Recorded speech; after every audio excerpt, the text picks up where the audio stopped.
जम्मू, हरियाणा, महाराष्ट्र और झारखंड में इसी साल विधानसभा का चुनाव होना है और कहा जा रहा है कि झारखंड में इस बार समय से पहले चुनाव हो सकता है क्योंकि इलेक्शन कमीशन की टीम झारखंड पहुंची थी, 2 दिवसीय दौरे पर झारखंड में थी और ऐसे माना जा रहा है कि तमाम चीजों को देखकर यहां से गई है।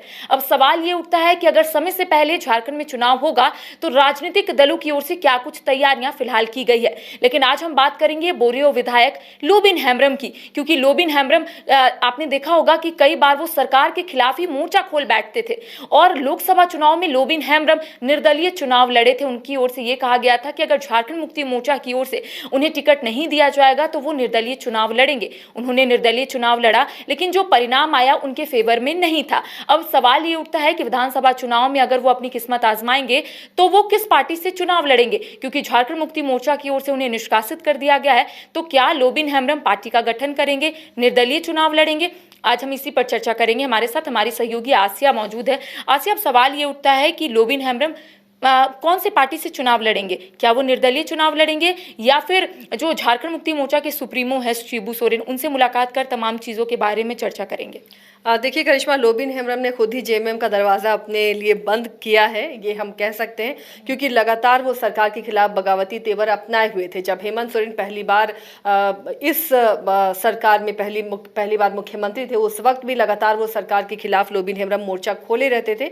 हालांकि उस वक्त उन पर कोई कार्रवाई नहीं हुई। फिर हेमंत सोरेन जेल चले जाते हैं, चंपई सोरेन की सरकार बनती है, लोकसभा का चुनाव आता है और उस वक्त लोबिन हेम्ब्रम के बगावती तेवर फिर से देखने को मिलते हैं और वो साहिबगंज के प्रत्याशी को लेकर कह रहे थे कि वहां पर कैंडिडेट बदलना चाहिए, जेएमएम को नहीं बदलेगा तो वहां से वो चुनावी मैदान में चुनाव लड़ेंगे। और ऐसा ही हुआ, चुनावी मैदान में उन्होंने ताल ठोकी, लेकिन परिणाम उनके विपरीत रहा और इस बीच जेएमएम ने कार्रवाई की, उन्हें निष्कासित किया गया।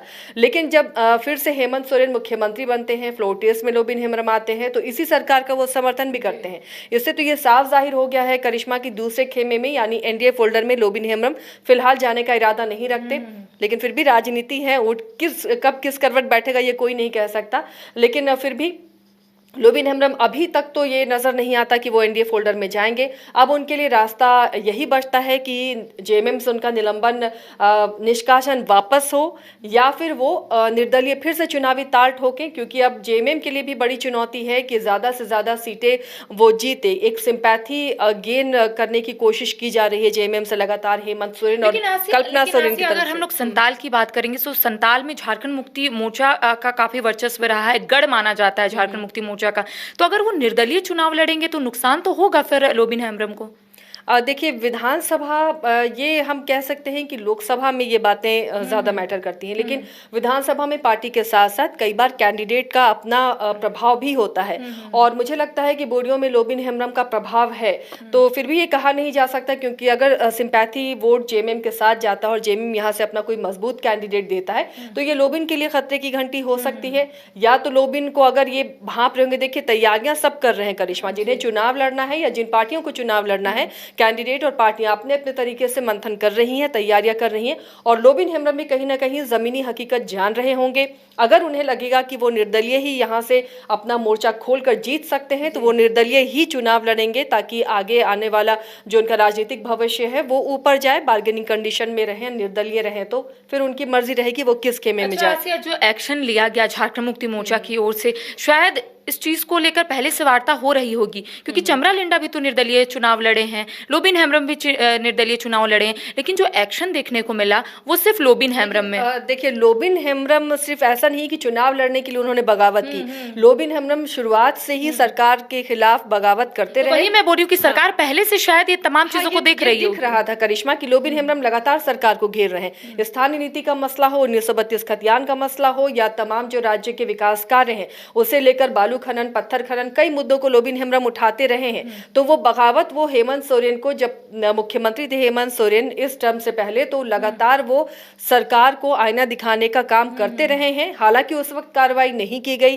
सरकार अपनी सेहत पर कोई फर्क या कोई असर नहीं डालना चाहती थी ताकि आंकड़े में कोई कमी ना हो। लेकिन बाद में हद तब हो गई जब लोबिन हेम्ब्रम अपने ही कैंडिडेट के खिलाफ चुनावी ताल ठोकने लगे, यानी अपनी पार्टी कैंडिडेट के खिलाफ। तब जाकर पार्टी ने एक्शन लिया और वो पहले जो जिस तरह का उनका विरोध था, जो बगावती तेवर था, उसे ही देखते हुए निष्कासन किया गया है और चमरा लिंडा को सिर्फ निलंबित किया गया क्योंकि चमरा लिंडा सरकार के खिलाफ नहीं गए थे, उन्हें बस वो टिकट चाहिए था और उन्होंने चुनावी मैदान में ताल ठोका था, इसलिए उन्हें निलंबित किया गया। तो उम्मीद है कि अब विधानसभा चुनाव में अगर कोई मजबूत कैंडिडेट इन दोनों कैंडिडेट की जगह नजर नहीं आता है तो जेएमएम दोनों का निलंबन और निष्कासन वापस कर सकता है।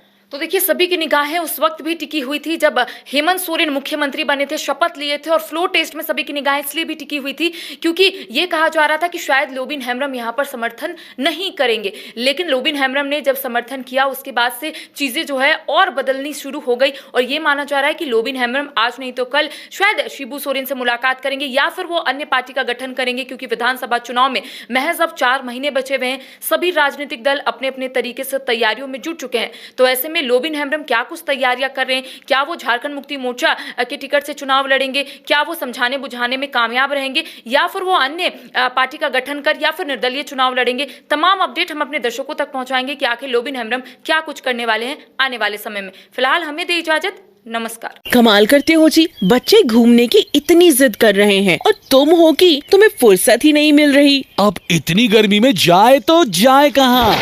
इस गर्मी में मस्ती और फन का आ गया है परफेक्ट डेस्टिनेशन, वाइल्ड वादी, जहाँ है water park, bird park, flower park, trampoline park, amusement park, 250 feet लंबा, जिप लाइन और क्रिकेट स्टिमुलेशन का खूबसूरत नजारा। वाइल्ड वादी, 10 माइल चौक, रांची। वाइल्ड वादी यानी अनलिमिटेड फन और अनलिमिटेड मस्ती।